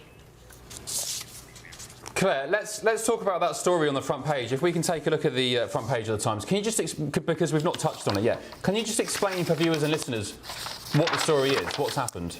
Right, there's a US lobby firm that Labour Together has paid £36,000 for, and it was a commitment to opening their responsibility and acting. I mean, the APCO mission statement says they're committed to operating responsible and acting with strong ethics and integrity. Well, I'm sorry, that's not what has happened. They have smeared 2 Sunday Times journalists. Labour Together, one of the main leaders of Labour Together, don't forget, was Morgan McSweeney, and it was under his watch that the amount of money that they got in terms of donations had to have been filed, and their expenses had to be filed. They were late in those files, and Morgan McSweeney, that was his responsibility. He didn't do it. Now, the group that helped make Starmer leader hired these lobbyists who falsely accused and suggested that reporters had linked to Russia, for heaven's sake. This is just ridiculous. In this day and age, we are supposed to have, as I said, freedom of speech. We have fantastic journalists in this country, and what seems to be happening is that they were journalists turning on journalists, political parties turning on journalists, journalists apparently turning on political parties. And as you know, when you're a journalist, you have to take the good with the bad. You have to put both sides of the story. OK, if you're doing an op-ed, clearly you will funnel that through your view. But for the rest of us, for the rest of the country, it is your job, NUJ guidelines would say the same, your job to report the facts and not distort the facts. And who was it that said, is the news fit to print or the print fit to news? Yeah, so long story short, Labour smeared 2 Sunday Times journalists, Hilary Ford, which let's bring you guys in, Mally and Hilary, to smear their reputation, saying that they got their sources for this information on Morgan Sweeney from Russia, tried to link them to the KGB and so on. An absolute smear, which is what they did with President Trump here in America. Total, absolute BS, Russia collusion hoax. Nobody's gone to prison for that yet. And no one apologised. No one apologised. And also they're doing it to Nigel Farage as well. Hilary. Yeah, no, this is the smear campaign, yes, and then no one ever goes back on what they said. There was a day when you used to see, you know, the printed apology from a newspaper, or I would say correction. You don't see that anymore. They just move on, and they hope that the public will have a short memory and they won't raise it at all. And I would like to add something about what we were talking about previously with what's happening in Iran and the fact that you don't see these protests. Where are all the feminists across the world? Where are all those left-wing women who want to stand up for female rights? What about all those women in Iran who have the bravery to burn their hijabs? How come we're not seeing them come out in force here? It's amazing how biased they can be when it doesn't fit their narrative. OK, let's talk about that then. Let's just go back to Iran. Mally, what's your take on the fact that lots of your lot from your side of the argument, they just stay silent in the face of slaughter of civilians? Well, I think a lot of folks could caveat and say that they're hesitant that the U.S. should use military action to facilitate regime change. And I think one of the reasons there's so much more focus on what is happening in Gaza, specifically criticism of Israel, is that the U.S. actually has leverage when it comes to influencing what Israel does. I think a lot of folks on the left would say, look, like, the leverage we have with Iran is we could invade Iran and overthrow their government, but with Israel, since we are the biggest source of aid and military funding, we actually can influence Israel's actions. OK. GBNews.com/your sake. Claire, thank you very much. Hang tight before the end of the show and we'll be back with you shortly. For the time being, let's take a quick look at some of the other main news stories here in America. The US military says it's attacked more than 30 Islamic State targets in Syria earlier this month in retaliation for the deaths of 2 US soldiers and an American civilian interpreter in an IS ambush. Weapons storage facilities and other IS infrastructure were targeted in 10 strikes between the 3rd of February and Thursday. That's according to the US Central Command. Elsewhere, Immigration and Customs Enforcement, ICE, is planning to boost migration detention capacity to 92,600 as part of a nationwide deportation push. New plans reportedly include 8 mega centres capable of housing up to 10,000 detainees each. Elsewhere, Russian opposition leader Alexei Navalny died in prison after being poisoned with a deadly toxin found in Ecuadorian dart frogs. The UK and other allies have described the poisoning, which they claim could only have been carried out by Vladimir Putin's government, as barbaric.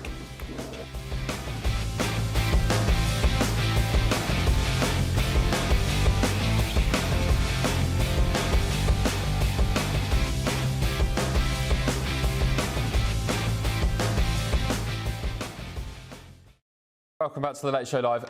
Talking about what ICE are doing here and the US government on the deportation centres, you've got 8 new massive warehouses they're snapping up here stateside to detain illegal migrants. I've always argued, and let me know what you think about this, viewers and listeners, I've always argued at the very least, if you can't stop them coming over on small boats across the channel, they should not be allowed to walk free among the streets of Britain, primarily among our children and our women. Detain them in detention centres. Call them prisons if you want, call them camps if you want to be hyperbolic about it. Do what they're doing here in America, detain and then hopefully deport. They should not be, at the very least, allowed to roam the streets of Britain. Forget the Aspen cards with the money on, forget the bus passes into town and so on. Yes, Hillary? Where's the military? Why not prevent them from coming in the first place? Again, I keep going back to the Second World War. Like, this is an invasion. People coming on boats coming into our island. We would not have let the Germans do this. OK, still ahead on The Late Show Live.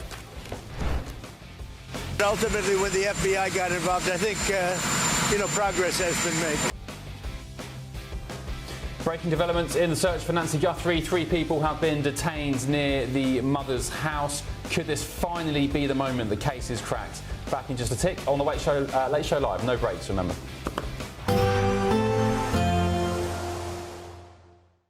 Expect warm spells with the odd rude interruption. Boxed Boilers sponsors the weather on GB News. Good morning, welcome to your GB News weather update from the Met Office. After yesterday's sunshine, well, the rain has returned. It will clear the southeast later and then followed by sunny spells and scattered showers. Icy stretches in places first thing though across Scotland and northern England. Otherwise to the south of that, an unsettled picture here, especially compared to Saturday. Outbreaks of rain could turn a little bit wintry across East Anglia. Behind that, it is a case of showers merging to give longer spells of rain across the country, perhaps mixed in with some hail and thunder. Highs of up to 10 or 11 degrees in the best of the sunshine across the southwest. So as we go through Sunday evening then, it's a wet end to the day across eastern parts of Scotland. Still, some of this falling as snow over the highest mountains. To the west of that, it is a case of clear spells and showers. That theme continues across Northern Ireland, a lot of cloud around, but also a few showers pushing their way in, and again for much of England and Wales. And most of these will be falling as rain, especially more so across the northern parts of Wales compared to recent days. Otherwise, as we go through the night, most of the showers clear their way through, especially across the south and east. So largely dry here, but to the west, that's where we're just going to see rashes of showers pushing their way through as we start Monday morning. Otherwise, there is a fair amount of cloud around, but in between any lengthy clear skies, we could see a touch of frost to start Monday. Otherwise, as we go through Monday, it is a case of sunny spells, frequent blustery showers. Some of the showers in the north are still going to be falling wintry, especially over the hills, perhaps even merging to give longer spells of rain across Northern Ireland and more so into parts of Wales. Otherwise, there should be some sunshine in between and temperatures not doing too bad. We'll see highs of up to 9 or 10 degrees in the south. That's all from me. Bye-bye. Expect warm spells with the odd rude interruption. Boxed Boilers sponsors the weather on GB News.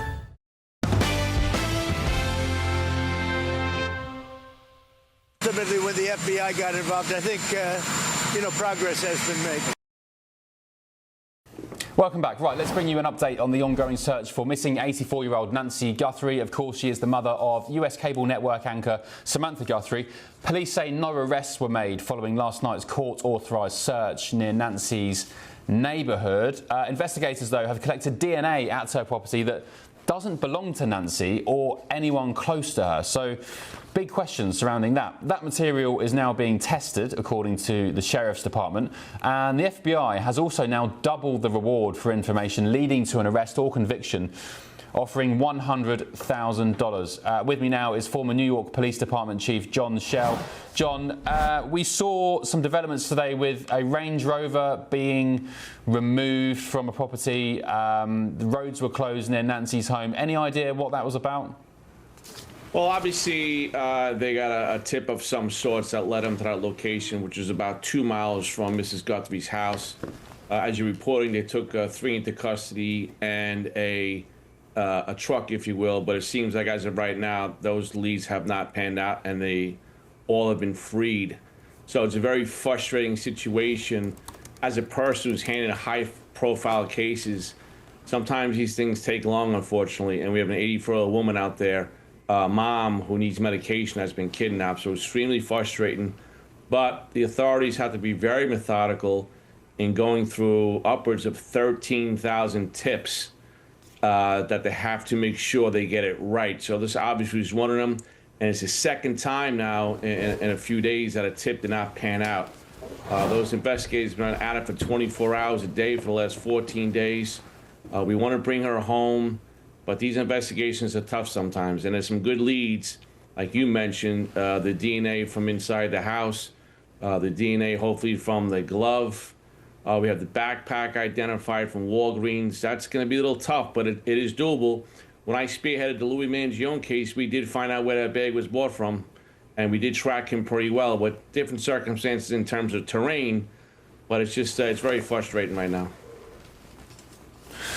Yeah, it must be awful for the family as well, for Samantha and her 2 siblings. So the update from earlier today was that Pima County Sheriff's, the department, I think they launched a SWAT team who executed a search at a nearby residence late Friday, 2 miles from Nancy's home.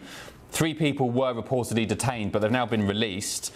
And the sheriff said that the person released was their person of interest. So I guess now, I don't know the in-depth investigation, the details of it, but maybe back to kind of square one or square two. And also, just tell me, John, please, with regards to, say, the backpack, which you said was purchased from Walgreens, which is a shop here in the United States, similar to, say, Boots, I think, in the UK, for UK viewers. What will they be doing to try and trace that backpack? Will they be asking Walgreens, for example, to trace every single sale of that particular backpack across the United States over the past, I don't know, couple of months? Even try and look at CCTV of that time and date of purchase? Just how far and extensive does the investigation go with regards to that? Well, they will pick a time frame, let's just say 30 days back, and they will ask Walgreens to go through all their video to see if they see someone making that kind of purchase that fits that description that they put out of the person from the front door. It's like a needle in a haystack, but I don't know how many bags they've sold. 30 days could be a good time frame. Obviously, you would start closer to Tucson and expand outwards. You know, you hate to, as an investigator, you hate to deputize civilians, but it's so massive and we're so desperate at this point. We have to deputize Walgreens.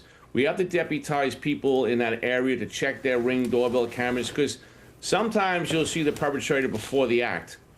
And you've seen some videos come out where there's some suspicious people around people's houses prior to that day. Exactly what I'm talking about.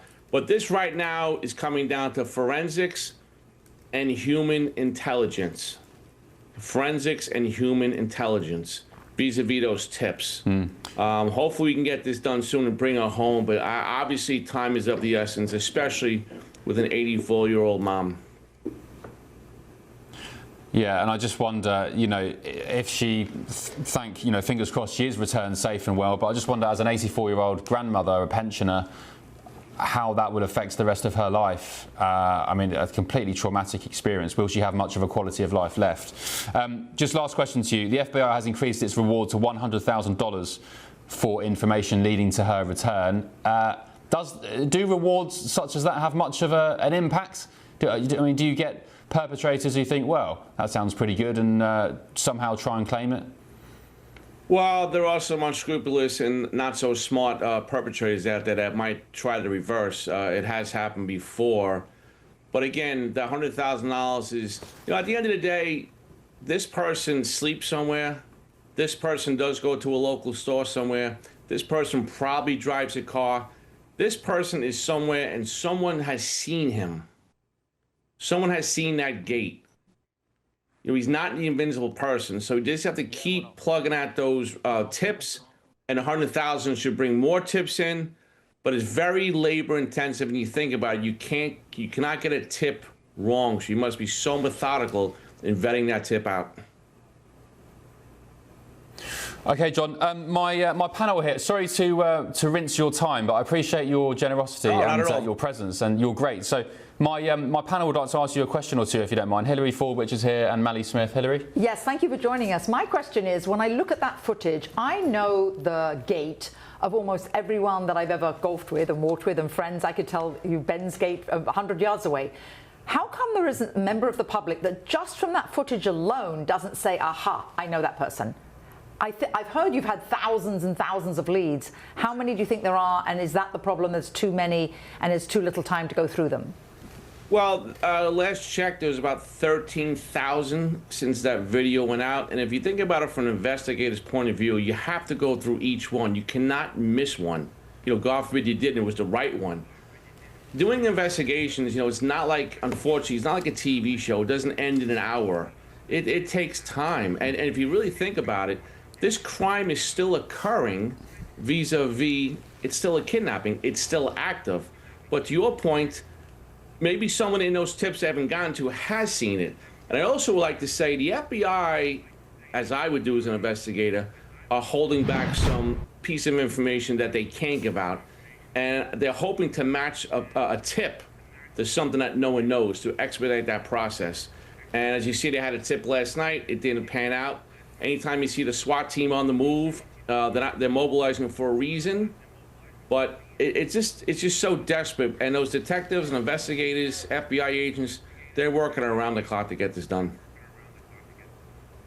Okay, Claire Muldoon's here as well. Mally, you've got a question for John there? Yeah, John, so, it's great that we get all of these tips to help track this down, but isn't that also a double-edged sword? Given the notoriety of this case, you're going to have people who might be mentally unwell think that, they know something and they're calling with erroneous tips, or just people who are trying to help and they think they see someone suspicious cities away and they're calling in a tip. How much of a drain can that be? It is a drain, and it's not right to do so, but also people want to get involved, whether nefarious or not. They want to help out. The media wants to help out. TMZ wants to help out. Everybody's trying to help here, but as an investigator, there's certain jobs you have to do and get them right. So for instance, right, there was a little scuttlebutt about the DNA. Why was the DNA sent to a lab in Florida, not to Quantico, the best we have? So there's also some perceived infighting going on between local authorities and the FBI that shouldn't be happening. The messaging is off with this. So some mistakes have been made. 14 days into it, we got to regroup. And really, like I said, to your point, human intelligence, as good as it is or bad it is, it has to be vetted out. So this is quite a high-profile case. Nancy Guthrie is making lots of headlines globally. How much scrutiny would her family have been under, not only by the FBI, but the law enforcers near to where she lives? Because the last one that's attracted so much attention, or one of them, is that of Madeleine McCann, of course, when she went missing in Praia de Luz in Portugal. First of all, to your point, this is a very rare crime. I've been around 32 years. I've done investigations as chief of detectives. This does not happen often. I never handled a kidnapping, everything I've handled. As far as the scrutiny on the family, there's great scrutiny on the family, and sometimes it's unfair. You have people starting to speculate, which is unfair. Stick to the facts. The family's going to be looked at because that was the last place she was. They drove her home. Of course, they're going to be scrutinized in that vein. But we can't speculate. They're going through. Just imagine how they feel. I couldn't imagine how they feel if my mom was kidnapped somewhere. Well, I couldn't, to be honest. It'd be awful. you know, unfortunately, as this goes on, people want to help, but people also are speculating too much what's going on. Stick to the facts, stick to where the investigation takes you, and hopefully we can get her home shortly and alive. John, you've been great. Thank you so much for your contributions. Really appreciate it. And I'm sure our viewers and listeners in the UK and the US echo my sentiments as well. John, thank you very much for joining us tonight. And hopefully we'll catch up soon. All right, bye-bye. Thank you, mate. Right, still ahead on The Late Show Live. The White House has released a series of Valentine's Day cards. Any betting or guessing what's on the front of them? Find out in just a short moment.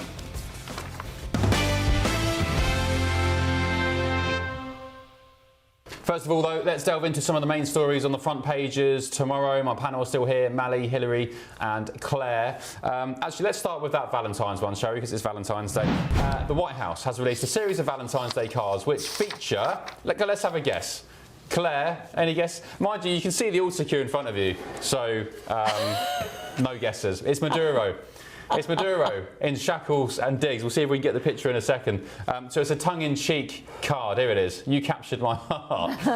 And they've had quite the reaction. Is that in good taste? Oh, there's another one here. It's JD Vance and Rubio. Don't make me work for your love. That could be the 2029 ticket. Another one there. My love for you is as strong as Democrats' love for illegal aliens. There's one there from Trump. Executive Order 4547. You're my Valentine. And one more. It's time we define our situationship. Greenland. Another one. To my ex from, what's that, Mexico? And one more here. Thank you for your attention to this matter. The infamous sign-off from President Trump on his social media post. Mally, do you like those? Got a sense of humour? Yeah, they're funny. I mean, I would love for them to include one from Trump to Jeffrey Epstein. Maybe they could put his happy birthday card. Mally, every single bit of email or document from the Epstein dump has absolved Trump. The last one being that he was the one who grassed him up to the cops in 2006. And even Virginia Guthrie said that... He called the cops, supposedly, the FBI nor the White House are confirming that this call actually happened. He called the cops, supposedly, after Epstein was arrested and said he knew about all these bad things Epstein was doing. Then, the decade after, he's been telling us, no, he didn't know what Epstein was doing. So, Ben, did he know what Epstein was doing, or did he not? If you read Virginia Guthrie's books, now deceased, she had nothing but positive things to say about President Trump. Of course, don't forget it was Epstein that stole her away from Mar-a-Lago, and that's actually when President Trump at the time, Donald Trump, didn't have anything more to do with him. And no, he did not have anything to do with any of the nefarious, disgusting, despicable things that went on. He actually ended their friendship over a real estate fight, and he kicked him out of Mar-a-Lago. He rode on the Lolita Express, Epstein's plane multiple times. So did everyone else. He said he knew Obama and Biden didn't ride on Epstein's plane. So did Clinton. Obama and Biden didn't ride on Epstein's plane. Claire. He said he knew about the young girls, and he sent him a birthday card of a nude woman. But I'm so glad, Ben, you took my debate. He is suing the publication who printed that. Actually, he's suing the Wall Street Journal, a conservative publication. Right. But he will lose because he sent it. But on another subject, though, the worst Valentine's Day thing I have seen is in the UK, actually, not here, and that is making Valentine's Day cards for illegal immigrants. Ben, do you want to do a bet, though? You think Trump is going to win his defamation case against the Wall Street Journal? Claire, let me put this premise to you. So I'm going to answer you via my question to Claire, which is, and I keep saying on this show, they tried to kill the guy twice, probably more times we don't know about. Who's they? They impeached him, they tried to jail him, they debanked him, they tried to destroy his companies. They think this man is the devil. They did not want him to win a second term. Do you think, honestly, regardless of your opinion of President Trump, whether you like him politically or not, if you think he rubs people up the wrong way, you think he's got a potty mouth, whatever, do you think logically in your brain, if they had anything on him being a pedo, it wouldn't have come out by now, Claire? Right. Well, it sort of did come out before now when they tried him. Remember, before he was elected for his second term. Do you remember that a few years ago? What came out? He had underage sex with he had sex with underage girls, and I think was he not tried and found guilty, and then it was actually remember Trump. The technicality was. I think. The technicality was you could actually have someone on the ticket to run for President of the United States even if he were incarcerated. And that's what we couldn't believe in this country. But Trump, what was he? He was found guilty of something, I think, still ran, and obviously still got his second term. So I think what you're referring to is he was found guilty in a civil case of sexually assaulting, I'm blanking on her name, Ben. Yeah, the author. I know who you mean. It was in New York. And yeah, it was a civil case. He was found guilty. She wasn't underage. Jean Carroll. Jean Carroll. Sorry, yes, she was. Yes, that might be what you're referencing. Yeah. But, so it was a civil case that was brought that he was found guilty on. Yeah, okay, well, I'll push back on that. Look, I'm not a Trump sycophant, but I'd push back and say, why wasn't it brought in a criminal court if the case was so strong? Well, no, exactly. I'm with you, Ben. I'm with you, Ben. And I do think that we do need a Donald Trump. And I do I was pleased when he won his second term. But, you know, I think he's taken it as far as he possibly can now. It's very evident that he is getting older. But I just hope he can make a lot of good happen before the end of this term. And I'm sure he will. Yeah, my only point being is you can dislike Trump for saying he likes grabbing women by the whatever, and he's a womanizer, and he likes sleeping with, or did like sleeping with, beauty pageant models and whatever. He's a womanizer. But there's a difference between a red-blooded womanizer, maybe a misogynist if you want to go there and think it's that bad, and being a paedophile. They are absolutely worlds apart. Completely and utterly worlds apart. Right, one more quick story. Secretary of Health and Human Services Robert F. Kennedy Jr. has long had a crusade, of course, against processed foods in his quest to make America healthy again. But on a video published on X, he's turned to Mike Tyson to make his message land a massive blow. Take a look.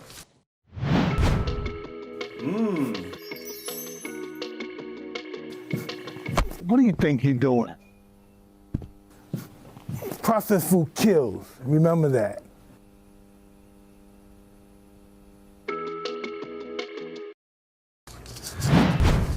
Eat real food. What do you make of that? The government making use, Mally, of Tyson? I thought it was funny, and look, I think that's something we can all agree on. We should eat less processed foods. Hillary gives Ben and I a lot of trouble for drinking Diet Coke. Right. Look, I think there are issues with RFK Jr.'s running of HHS, but eating whole foods is not one of them. And Hillary, he said the other day, RFK, that he once snorted cocaine off a toilet seat, so doesn't really care about germs. Oh, no, yeah, he actually did that, and that was many years ago, and people have made many mistakes in their life, but I will say this is an American expression, which is always read the label, and I say never read a label, eat nothing out of a packet. In every single supermarket, you only shop the outside aisles and go in the middle aisles, maybe for some olive oil, because that's where all the fresh foods are. Don't eat any processed foods, and you'll live a much longer, healthier life. You might be happier. Don't do cocaine off and stop drinking those Coca-Colas, you gentlemen. Yeah. All right. Last question to you. What are you doing tomorrow, Maddie? Very quickly. Working out and watching The Pit. Hillary? Yeah, I'm having a magnificent massage, going for a hike, and seeing some fabulous friends that are coming. Claire, what are you doing tomorrow? I'm relaxing and resting with my family, thank you. I'm going to Mass. Perfect. Thank you guys for tonight. Appreciate it. Hillary, Mally and Claire. And of course, you viewers and listeners back home. I'm back from my third show in a row tomorrow night from midnight. I'll see you there. Sweet dreams. Good night.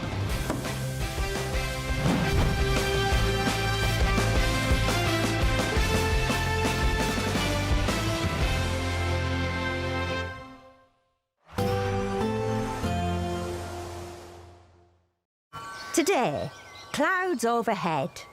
Total zen within. Boxed Solar sponsors the weather on GB News. Good morning, welcome to your GB News weather update from the Met Office. After yesterday's sunshine, well, the rain has returned. It will clear the southeast later and then followed by sunny spells and scattered showers. Icy stretches in places first thing though across Scotland and northern England. Otherwise to the south of that, an unsettled picture here, especially compared to Saturday. Outbreaks of rain could turn a little bit wintry across East Anglia. Behind that, it is a case of showers merging to give longer spells of rain across the country, perhaps mixed in with some hail and thunder. Highs of up to 10 or 11 degrees in the best of the sunshine across the southwest. So as we go through Sunday evening then, it's a wet end to the day across eastern parts of Scotland. Still, some of this falling as snow over the highest mountains. To the west of that, it is a case of clear spells and showers. That theme continues across Northern Ireland, a lot of cloud around, but also a few showers pushing their way in, and again for much of England and Wales. And most of these will be falling as rain, especially more so across the northern parts of Wales compared to recent days. Otherwise, as we go through the night, most of the showers clear their way through, especially across the south and east. So largely dry here, but to the west, that's where we're just going to see rashes of showers pushing their way through as we start Monday morning. Otherwise, there is a fair amount of cloud around, but in between any lengthy clear skies, we could see a touch of frost to start Monday. Otherwise, as we go through Monday, it is a case of sunny spells, frequent blustery showers. Some of the showers in the north are still going to be falling wintry, especially over the hills, perhaps even merging to give longer spells of rain across Northern Ireland and more so into parts of Wales. Otherwise, there should be some sunshine in between and temperatures not doing too bad. We'll see highs of up to 9 or 10 degrees in the south. That's all from me. Bye-bye. Today, clouds overhead, total zen within. Boxed Solar sponsors the weather on GB News.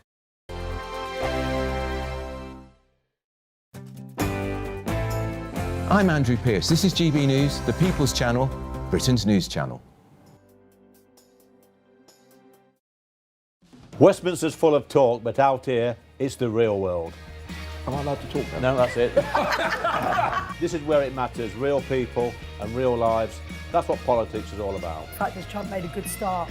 No. Straight answers, no spin, and just a couple of pints. How many fingers have I got up? About 10. So join me for Lee Anderson's Real World every Friday at 7 p.m. only on GB News. The People's Channel, Britain's news channel. At GB News, we love to hear from you, our loyal community. So drop us a line at gbnews.com/yoursay. There you can talk to each other and also to the presenters live on air. gbnews.com/yoursay, because GB News is your channel, Britain's news channel. In the GB newsroom, we bring you the news as it happens. With our team of dedicated journalists across the UK, we're ready to keep you up to date with what's happening every half an hour, every single day. Bulletins here on GB News, the People's Channel, Britain's news channel. From the school run to the home run, watch a new show for all of Britain. So he can say whatever he wants. A straight-talking show where all voices are heard. And, you know, when are we going to stop talking about smashing the gangs and actually do it? With the stories that matter from every part of our country. There's a bit of a crash landing there for your Chancellor. Bold, fearless and standing up for you. That's me, Martin Dordme, 3 p.m. till 6 p.m, weekdays, here only on GB News. The People's Channel, Britain's news channel. No matter the state it's in, this is our nation. Join me, Jacob Rees-Mogg, for a genuine, honest discussion on where we have been, where we are going, and where we are with the people who set the direction. Tune in to State of the Nation every Monday to Thursday, 8 to 9 o'clock. Only on GB News. Britain deserves a newsroom that puts the facts and your voice first. Well, and that's what you get on GB News. Lively debates, lively conversation. And we're not afraid to hold power to account. And each other. So join me